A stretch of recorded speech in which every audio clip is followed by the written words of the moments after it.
This could be one of the major reason for having unsatisfaction among patients.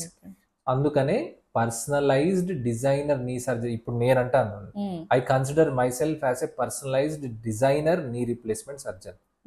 ఎందుకు అని అంటే, so మేమేం చేస్తుంది, నేను ఎస్పెషల్లీ నాలాగా ఫిలాసఫీ ఫాలో అయ్యే సర్జన్స్ ప్రపంచంలో ఉన్నారు, దేశంలో కూడా ఉన్నారు. ఏంటి అని అంటే, మనం పేషెంట్ సిటీ స్కాన్ తీసుకొని వాళ్ళ యాంగిల్స్ చెక్ చేస్తాం. ఎల్డిఎఫ్ఏ అని, ఎంపీటీ యాంగిల్స్ అని, జాయింట్ లైన్ ఆబ్లిక్విటీ అని ఇవి చూసుకుంటే పేషెంట్ యొక్క న్యాచురల్ అలైన్మెంట్ మనకు తెలుస్తుంది. సో నీ రీప్లేస్మెంట్ చేసేటప్పుడు అదే అలైన్మెంట్ మళ్ళీ రీక్రియేట్ చేయాలి. సో ఇందాక ఏ 9 రకాల్లో ఉన్నామో సిటీ స్కాన్, స్కానోగ్రామ్స్ అట్లాంటివి తీసుకొని ఈ 9 రకాల్లో మన పేషెంట్ ఏ రకంలో ఉన్నాడు, ఆ రకంలోకి మళ్ళా రోబోటిక్స్ ని యూజ్ చేసుకుంటూ ఈ పేషెంట్ ని మళ్ళీ అదే బాక్స్ లో పడేయాలి.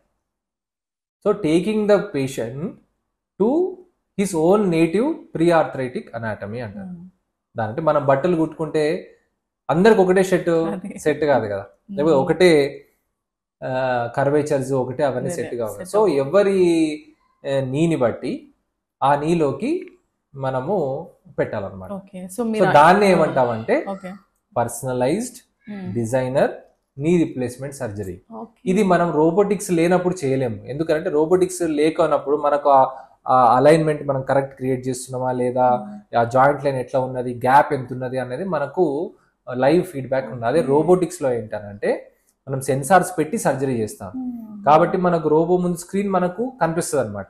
ఈ లెంత్ ఇప్పుడు మీరు కట్ చేసిన ఏ యాంగిల్లో కట్ చేస్తున్నారు, మీ అలైన్మెంట్ ఈ యాంగిల్లో కట్ చేస్తే మీకు ఎంత అలైన్మెంట్ వస్తుంది, ఇంప్లాంట్ పెట్టిన తర్వాత ఎంత గ్యాప్ వస్తున్నది, లోపల సైడ్ ఎంత గ్యాప్ వచ్చింది, బయట సైడ్ ఎంత, అంతా కూడా మనకు స్క్రీన్ ముందు కనపడుతుంది. So that is why with the help of robotics you can do a personalized designer knee replacement surgery. That's great. Which could potentially increase the satisfactory rates among patients.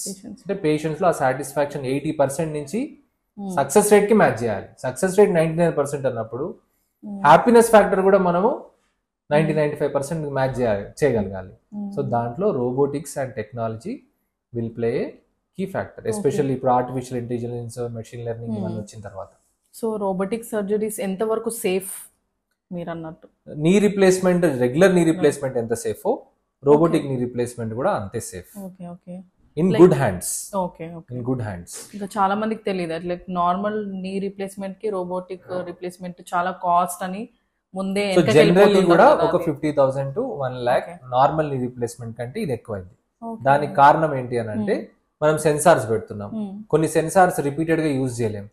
Patient ఒక 2-3 patients కి మార్చుకోవాల్సి వస్తుంది. దాంతో పాటు arrays అని ఉంటాయి, లేకపోతే దాంట్లో వాడే కొన్ని డ్రేప్స్ సపరేట్ గా ఉంటాయి. Already robotic very costly equipment. Robot అనేది, ఆర్థోపెడిక్ రోబోట్ అనేది ఆల్మోస్ట్ ఏ రోబో అయినా 3 crores నుంచి 5 crores వరకు మధ్యలో ఉన్నది. సో కాబట్టి ఇవన్నీ కూడా ట్రాన్స్ఫర్ అవుతాయి కాబట్టి ఆటోమేటిక్ గానే 50,000 to 1 lakh మనకి ఇప్పుడైతే ఆ ప్రైస్ లో చేయగలం ఇండియాలో. రెగ్యులర్ రీప్లేస్మెంట్ కంటే రోబోటిక్ రీప్లేస్మెంట్ ఒక 50